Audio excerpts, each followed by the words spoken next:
মদনপুর গ্রামে মোহন তার যুবতী মেয়েকে নিয়ে মোমো বিক্রি করত। চলে আসুন, চলে আসুন, গরম গরম ঝাল ঝাল মোমো খেয়ে যান, তাড়াতাড়ি চলে আসুন। দেখতে দেখতেই ওর কাছে অনেক গ্রাহক চলে আসে। দে ভাই দে, তাড়াতাড়ি 2 প্লেট মোমো দে। আর হ্যাঁ, আমি মমতা মায়ের হাতেরই মোমো খাবো, কারণ যখন থেকে মমতা মা মোমো বানাচ্ছে আমরা মোমো না খেয়ে থাকতেই পারি না।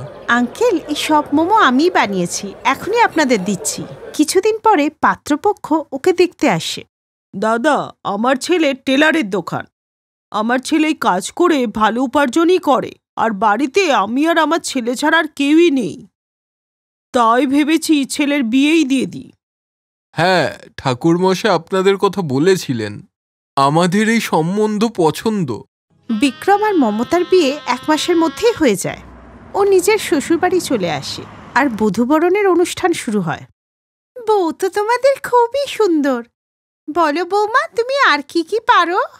আন্টি, বিয়ের আগে আমি মমতা এইটুকু বলতেই ওর শাশুড়ি ওর পায়ে চিমটি কেটে দেয়, আর সেটা বুঝেই মমতা কথা পাল্টে দেয়।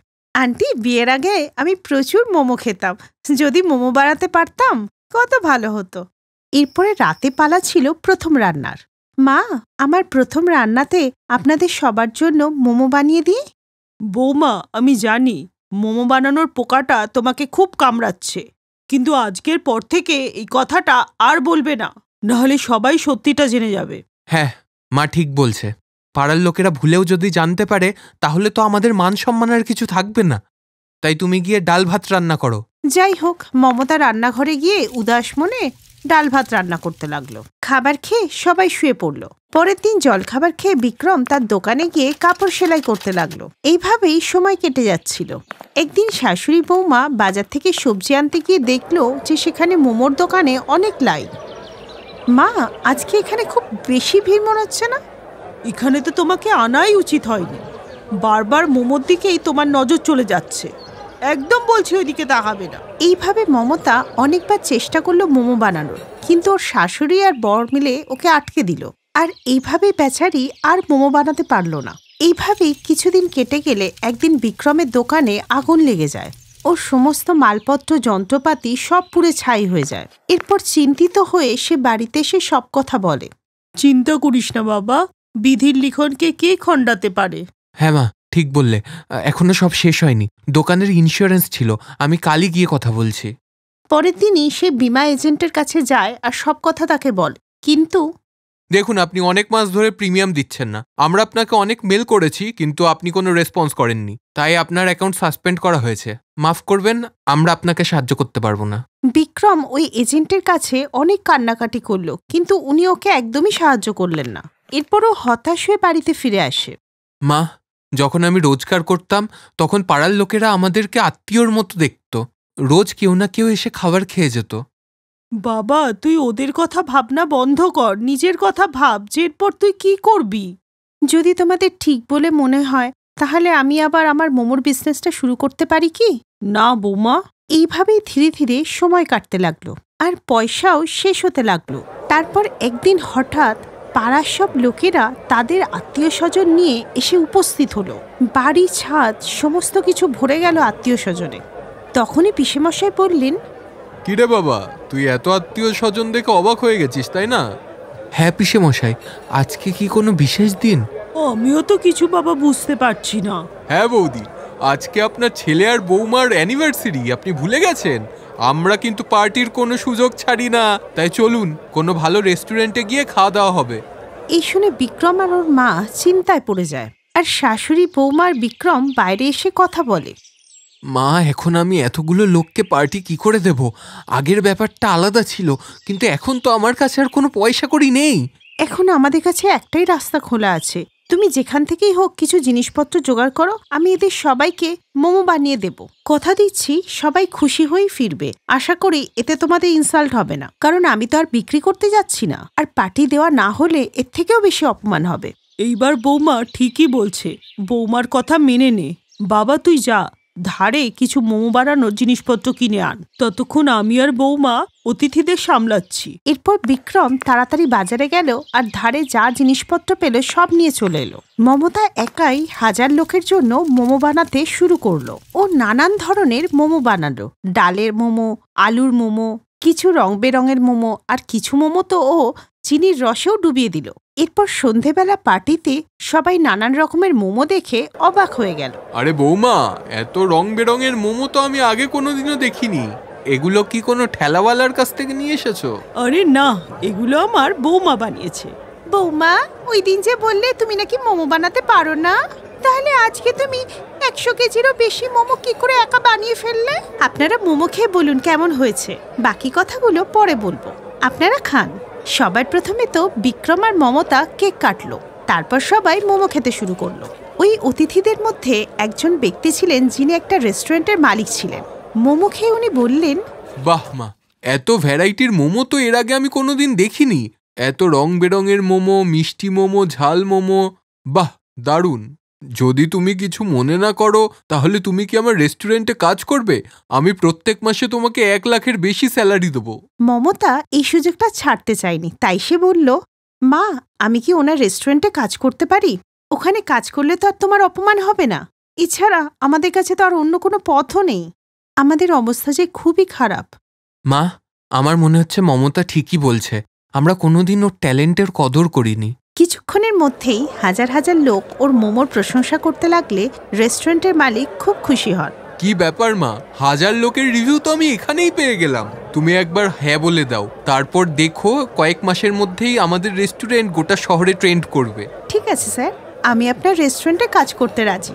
এরপরে সব অতিথিরা খুশি হয়ে ওখান থেকে চলে যায়। পরের দিনই মমতা রেস্টুরেন্টে জয়েন করে, আর কিছুদিনের মধ্যেই ও অনেক টাকা রোজগার করে নেয় আর নিজের জন্য একটা রেস্টুরেন্ট খোলে, যাতে সে নিজের স্বামীর সাথে কাজ করতে থাকে আর বাকি জীবন খুশিতে কাটাতে লাগে।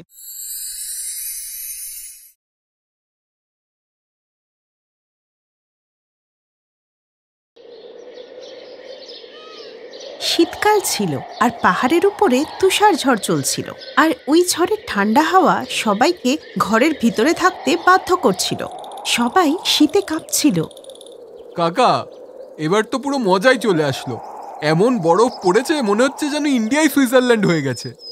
কথাটা তুমি তো ঠিকই বলেছো, কিন্তু আমাদের বয়স্কদের কথাটাও তো একটু ভাবো। আমরা তো সারাদিন থরথর করে কাঁপতে থাকি। কি ঠান্ডা রে বাবা। তবে চলো সবাই বিমল কাকার দোকানে আগুন জ্বালিয়ে বসা যাক।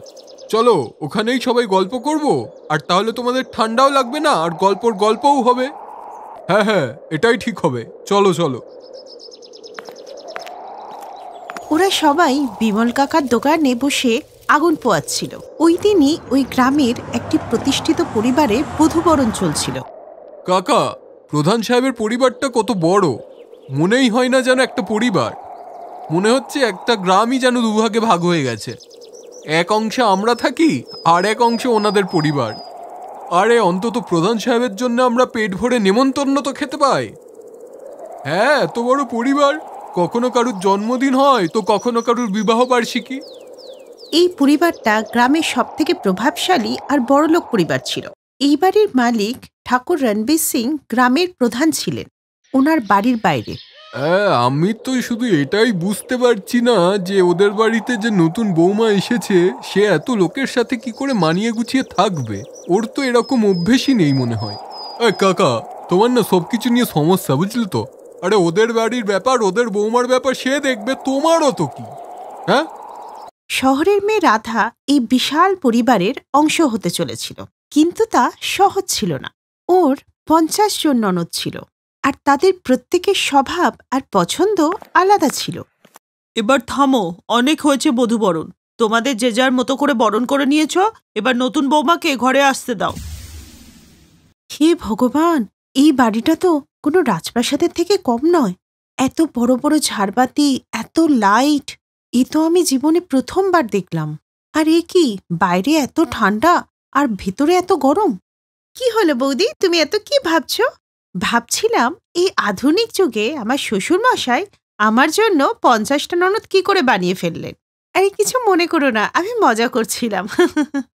আরে বৌদি, আমরাও খুব মজা করি।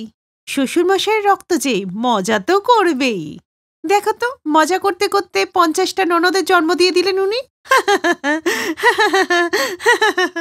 এইভাবেই রাধা সবার কাছ থেকে ভালোবাসা পায়। তোমরা সব এরকম করে দেখছো কেন আমাকে? কিছু না বৌদি, এমনি। দেখো রাধা, আমাদের বাড়িতে থাকা অত সহজ কথা নয়, কারণ এখানে সবারই পছন্দ আলাদা। কিন্তু সবাইকে তুমি একবার আপন করে নিলে এই বাড়িটাও তোমাকে আপন করে নেবে। আমি পুরো চেষ্টা করব দিদি। এই তোরা 50 জন ওকে ঘিরে দাঁড়িয়ে আছিস কেন? যাও বৌমা, তুমি ঘরে গিয়ে আরাম করো, যাও। রাধা নিজের ঘরে গিয়ে আরাম করতে লাগলো। ফুলশয্যার পরের দিন সকালে যখনই রাধা ঘুম থেকে ওঠে, তখন তার বড় ননদ গীতা বলে, ভালো হয়েছে তুমি উঠে গেছো, আমার না সকালবেলা ব্ল্যাক টি খাওয়ার অভ্যাস আছে। ঠিক আছে দিদি, আমি এক্ষুনি বানিয়ে আনছি। রাধা গীতাকে চা বানিয়ে দিল।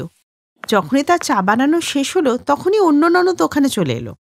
বৌদি, আমি স্নান করতে যাচ্ছি, তুমি তাড়াতাড়ি করে আমার জামা কাপড়গুলো প্রেস করে দাও তো। ঠিক আছে, তুমি স্নান করে নাও, আমি ততক্ষণে প্রেস করে দিচ্ছি। রাধা যখনই ওর জামা কাপড় প্রেস করলো, তখনই তৃতীয় ননদ ওর কাছে চলে এলো।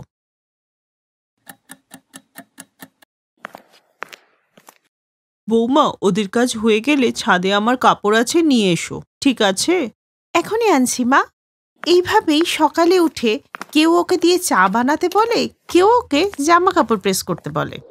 আবার মাঝে মাঝে কেউ ওদের পছন্দ মতো রান্না করতে বলে, আর কেউ কেউ জেনে বুঝে ওর সাথে নানান মজা করে।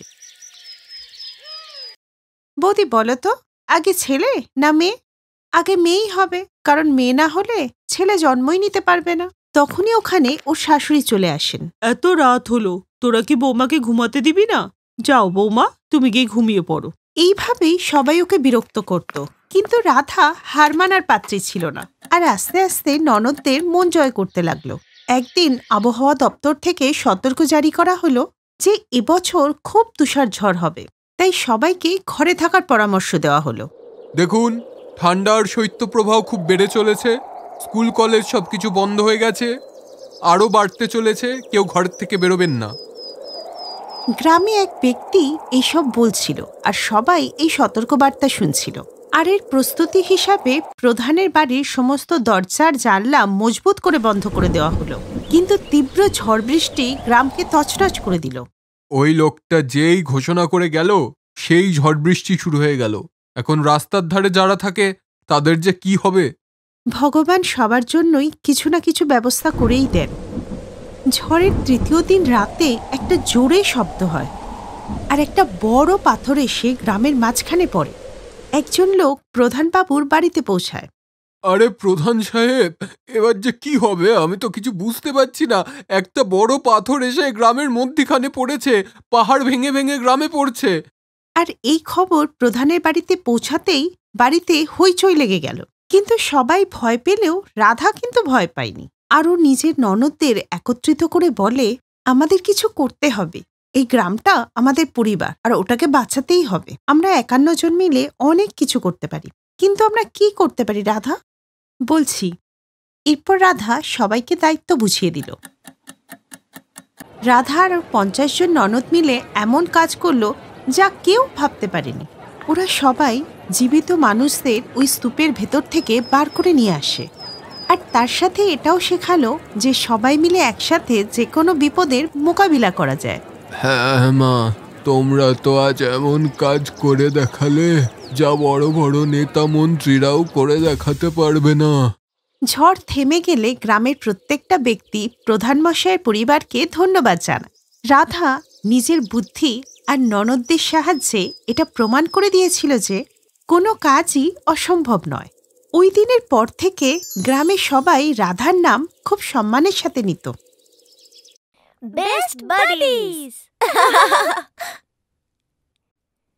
হ্যালো ফ্রেন্ডস, এই ভিডিওটা দেখার জন্য ধন্যবাদ। যদি এই ভিডিওটা তোমাদের ভালো লেগে থাকে তাহলে প্লিজ লাইক, সাবস্ক্রাইব আর কমেন্ট অবশ্যই করবে এই ভিডিওতে। আর হ্যাঁ, শেয়ার করতে ভুলো না কিন্তু।